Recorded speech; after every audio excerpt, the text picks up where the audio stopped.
Hey guys, I hope all of you are fine and enjoying the best of health and life.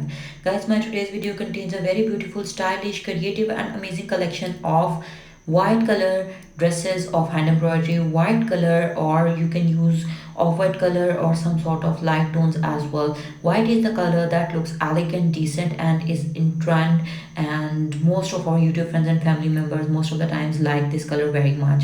So I decided to come up with unique, beautiful, easy and creative and very pretty design ideas that could be easily made, that are user friendly, beginner friendly, and they look mesmerizingly eye catchy at the same time. So this is the treat for you. All of these are totally based on white color kurti designs.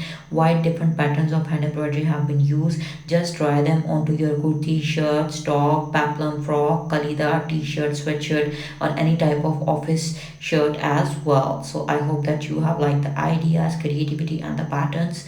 With this, allow me to leave, but you don't go anywhere. Watch the video till end, and please don't forget to like, subscribe, and share with us, because your opinions are the best ideas that we get how we can change our content as per your expectations. So don't forget to leave comments in the comment section. So with this, allow me to leave. Stay tuned for the new upcoming videos. Up till then, take care and thank you so much for watching. Don't forget to like and press the subscribe button if you're watching for the first time.